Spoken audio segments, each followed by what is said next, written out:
Good morning, students. Today we are going to discuss about 8th Standard Social Science, History, Unit 2, from Trade to Territory. In last class, we discussed about the arrival of Europeans, English East India Company, and the establishment of political power by the English East India Company, and the Battle of Plassey and Buxar, and last, the Carnatic Wars, the three Carnatic Wars. So, this and all we discussed in the last class. Now we are going to discuss about the Anglo-Mysore Wars and Anglo-Maratha Wars in this lesson. So first, Mysore and its resistance to British expansion, because the British wants to expand their territories in India. So that was fully against by the Mysore rulers. The state of Mysore rose to prominence in the politics of South India under the leadership of Hyder Ali. Hyder Ali was the ruler of Mysore in 1760-82. Hyder Ali and his son Tipu Sultan 1782-99 played a prominent means important role against the expansion of British Empire in India. Both of them faced the English with undoubted courage. In 1761, Hyder Ali became the de facto ruler of Mysore. De facto means real ruler of Mysore. He also proved to be the most formidable enemy of the English in India. The first Anglo-Mysore War. Now we are going to discuss about the first Anglo-Mysore War. First causes, course, and the result treaty. Okay, so causes. Hyder Ali's growing power and his friendly relationship with the French became the matter of concern for the English East India Company. His growing power and the friendly relation with the French. That was a first point. Second one, the Marathas, the Nizam and the English enter into a triple alliance against Hyder Ali. Course. The Nizam, with the help of British troops under General Joseph Smith, invaded Mysore in 1767. The Nizam and the British invaded against Hyder Ali in 1767. Hyder Ali defeated the English and captured Mangalore. The British defeated by Hyder Ali. In March 1769, he attacked Madras and forced the English to sign a treaty on 4th April 1769. What was the treaty? The Treaty of Madras 1769. At the end of the war, the Treaty of Madras was signed between Hyder Ali and the British East India Company. Both the parties returned the conquered territories. Conquered territories means captured places, and promised to help each other. Promised to help each other in case of any foreign attack of them. So that was a treaty signed after the first Anglo-Mysore War. Next, students, the second Anglo-Mysore War. Second Anglo-Mysore War. Causes. The English did not fulfill the terms of the Treaty of 1769. When Hyder's territories were attacked in 1771 by Marathas, Hyder did not get help from the British because promised to help each other in case of any foreign attack on them. That was totally violated by the British. Second one, British captured Mahe, a French settlement within Hyder's jurisdiction. The British government captured some places of Hyder Ali. It led to the formation of an alliance by Hyder with the Nizam and Marathas against the English in 1779. Hyder Ali, Nizam, Marathas. So these people made an alliance against the English in 1779.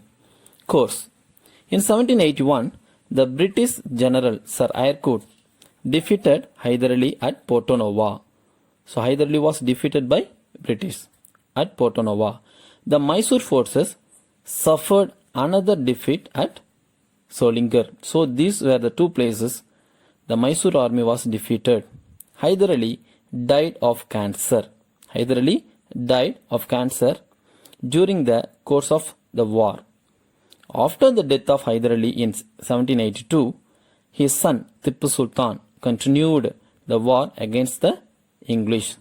After the death of Hyder Ali, Tipu Sultan continued the war against the English. Next, Tipu captured Brigadier Matthews, the supreme commander of the British forces, along with his soldier in 1783. It was a serious loss to Tipu. So next, the Treaty of Mangalore. So after the end of Second Anglo-Mysore War, the another treaty was signed between English and the Mysore rulers. The Treaty of Mangalore in 1784. On the March 1784, the Treaty of Mangalore was signed between the two parties. Both agreed to retain their conquered territories and also the prisoners of war. So, both the parties promised to retain their territories. Thus, Warren Hastings saved the newly established British dominion from the wrath of powerful enemies like Marathas and Hyder Ali. When the British lost their colonies in America and elsewhere, Warren Hastings lost nothing in India. Instead, he consolidated the British power in India. Warren Hastings consolidated what they captured in India. He consolidated all the places under their control. So, now next, the Third Anglo-Mysore War. Next, the Third Anglo-Mysore War. Causes. Tipu was trying to seek alliance of foreign powers against the English, and for that purpose he had sent his ambassadors to France and Turkey. Tipu Sultan wants to collect the support from the foreign countries. Second, Tipu attacked on Trarangore in 1789, whose ruler was an ally of the British. Third one, the English, the Nizam and the Marathas entered into a triple alliance against Mysore. So next course. Tipu fought alone with continued for 2 years. 2 years Tipu fought against alone. It was fought in 3 phases. The attack of English under General Matthews failed. Therefore, in December 1790, Cornwallis himself took a command of the army. Cornwallis captured all the hill forts which obstructed his advance towards Srirangapatnam and reached near its outer wall. Tipu felt desperate and opened negotiation with the English. Cornwallis agreed and the Treaty of Srirangapatnam was signed in 1792. Tipu wants to talk with the English and the treaty was made. What was the treaty? Treaty of Srirangapatnam was concluded in 1792. The Treaty of Srirangapatnam in 1792. The important provisions. Tipu surrendered half of his kingdom to the allies. Second, Tipu agreed to pay 3.6 crore of rupees to the English as war indemnity and surrender 2 of his sons as hostage to the English. The English acquired Malabar, Cork, Dindukkal and Barmahal, Coimbatore and Salem. So these were the places ceded by Tipu Sultan to British. Next students, the Fourth Anglo-Mysore War. Fourth Anglo-Mysore War. Tipu Sultan did not forget the humiliating Treaty of Srirangapatnam imposed upon him by Cornwallis in 1790. During the time of Treaty of Srirangapatnam, Tipu Sultan was very much humiliated by the Cornwallis. Causes. Tipu showed alliance with foreign powers against the English and sent ambassadors to Arabia, Turkey, Afghanistan and the French. Tipu Sultan wants support from these countries. Next, Tipu was in correspondence with Napoleon, who invaded Egypt at the time. He also contacted with the King Napoleon. The French officers came to Srirangapatnam, where they founded a Jacobin club and planted a free tree of liberty. Next, course. Wellesley declared war against Tipu in 1799. The war was short and decisive. As planned, the Bombay army under General Stuart invaded Mysore from the west. The Madras army, which was led by the Governor General's brother Arthur Wellesley, forced Tipu to retreated to his capital Srirangapatnam. On 4th May 1799, Srirangapatnam was captured. 4th May 1799, Srirangapatnam was captured. Tipu fought bravely and was killed finally. So Tipu was killed in the battle.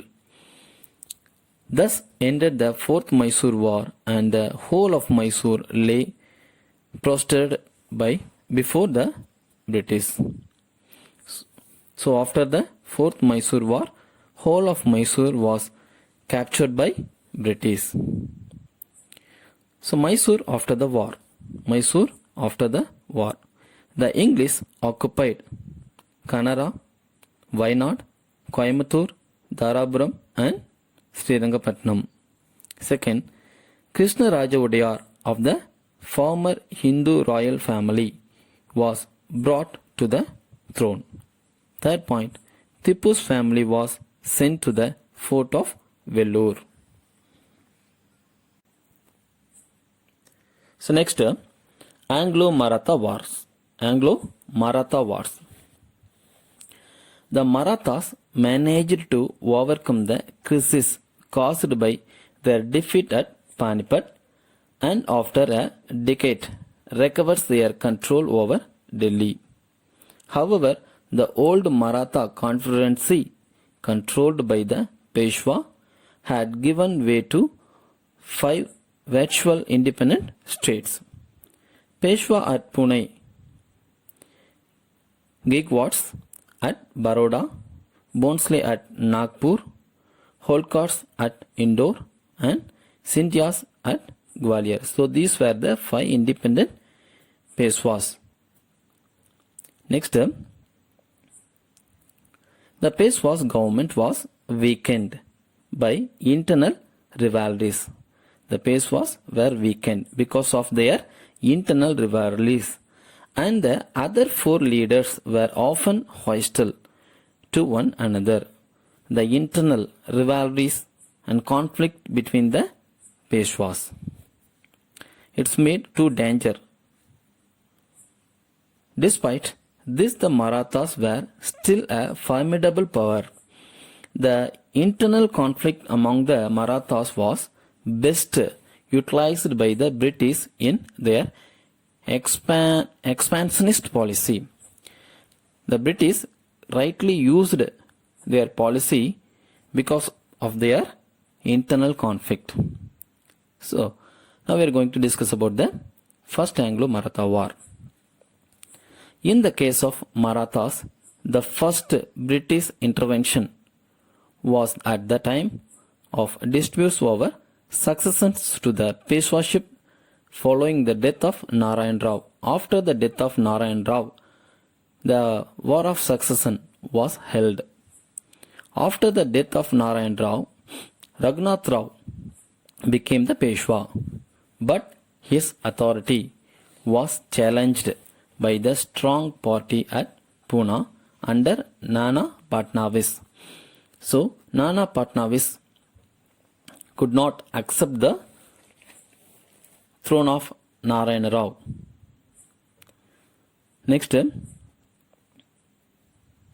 the party recognized the infant born posthumously to Narayan Rao's wife Gangabai as the Peshwa and set up a council of regency in his name. Having failed in his bid to capture power, Raghunath Rao approached the British for help. So Raghunath Rao wants to help from the British against the Nana Patnavis because he made a separate group against the Raghunath Rao. The Treaty of Surat between the English and Raghunath Rao was concluded in 1775. The treaty signed between English and Raghunath Rao in 1775. However, the majority of the Supreme British Council in Calcutta was opposed to the Surat Treaty, although Warren Hastings himself had no objection to ratifying the treaty. The council sent Colonel Atpin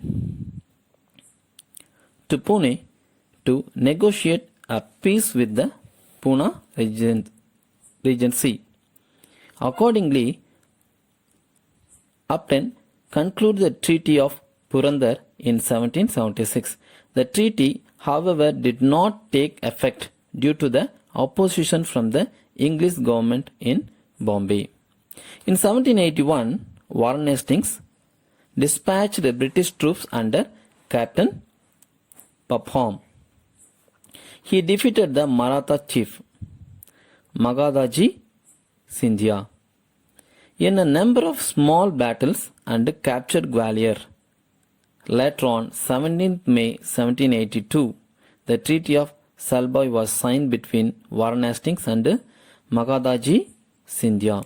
So Magadhaji Scindia was often defeated by the English, especially Warren Hastings. So result, Raghunath Rao was pensioned off and Madhav Rao II was accepted as the Peshwa. Salsette was given to the British. Third point, the Treaty of Salbai established the British influence in Indian politics. It provided the British 20 years of peace with the Marathas. Okay, next topic is the internal affairs of the Marathas. The internal affairs of the Marathas. The internal affairs of the Marathas deteriorated further after the close of the First Maratha War. Nana Patnavis grew fond of power, jealous of Magadhaji Scindia, and became progressively inclined to seek the support of the English.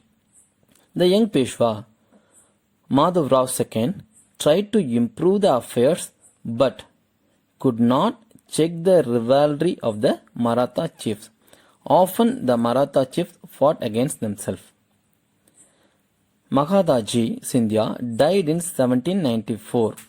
Magadhaji Scindia died in 1794 and was succeeded by his grandnephew Daulat Rao Scindia.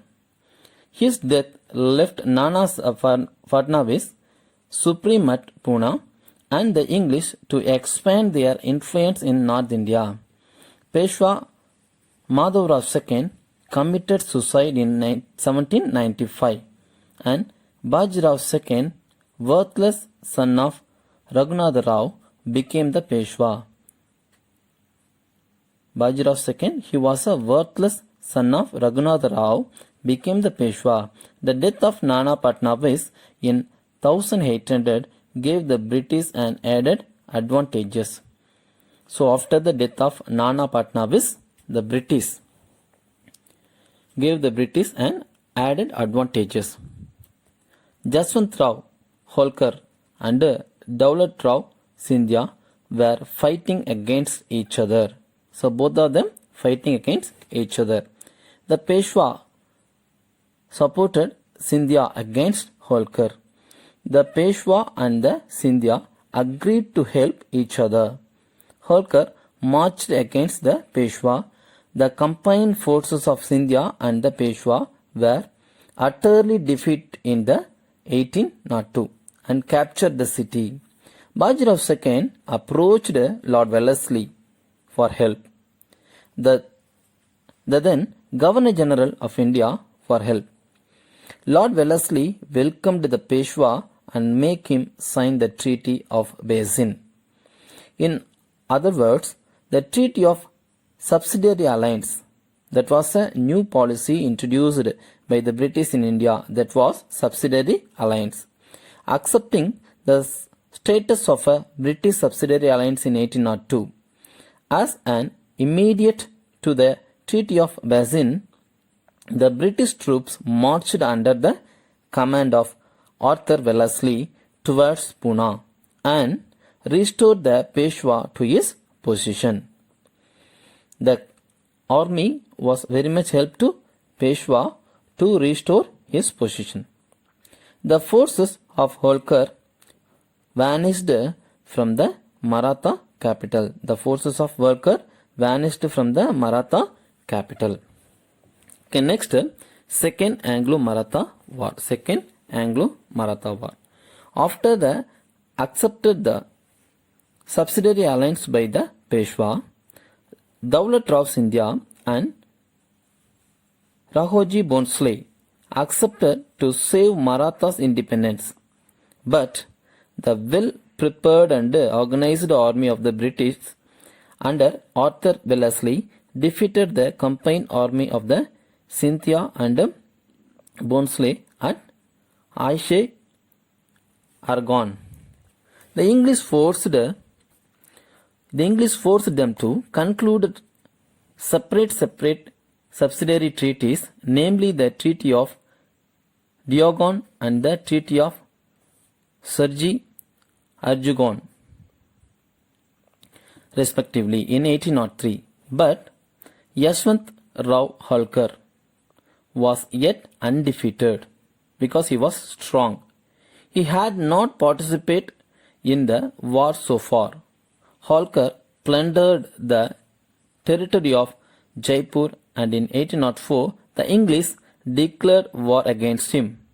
Yashwant Rao Holkar made an attempt to form a coalition of Indian rulers to fight against the British. But his attempt proved unsuccessful. The Marathas were slowly defeated by the British. The British got victory over victory. Result: the Maratha power was gradually weakened. The English East India Company started becoming the strongest power in India. Next, Third Anglo-Maratha War. The Third Anglo-Maratha War was the final and decisive conflict between the English East India Company and the Maratha Empire in India. It began with an invasion of the Maratha territory by the British East India Company troops. The troops were led by the Governor General Hastings, and he was supported by the force under General Thomas Hislop. The Peshwa Bajirao II's force, followed by those of Muthoji II, Bhonsle of Nagpur, and Malharo Holkar III of Indore, rose against the British. So these were the Maratha rulers formed an alliance against the British. Daulat Rao Scindia of Gwalior remained neutral. He was in neutral. The Peshwa was defeated in the battles of Khatgi and Gorgon, and several minor battles were fought by the Peshwa's forces to prevent his capture. They wants to preserve. They wants to protect themselves. Bonslev was defeated in the Battle of Sitabaldi and Holkar in the Battle of Magidpur. Next result. The Maratha Confederacy was dissolved and Peshwaship was abolished. Totally, the Marathas were fully defeated by the English. The Confederacy was dissolved and Peshwaship was abolished. Most of the territory of Peshwa Bajirao II was annexed and became part of Bombay Presidency. So most of the places of Peshwa Bajirao II was annexed with the British places. The defeat of the Bhonsle and Holkar also resulted in the acquisition of the Marathas kingdom of Nagpur and Indore by the British. So lots of places were annexed by the British. The Bajirao II, the last Peshwa of Maratha, was given an annual pension of 8 lakhs rupees. Peshwa Bajirao II, the last Peshwa, he was a last Peshwa of Maratha, was given an annual pension of 8 lakhs rupees by the British. Okay students, so that's all. Remaining topics we will discuss in the next class. Okay, thank you students.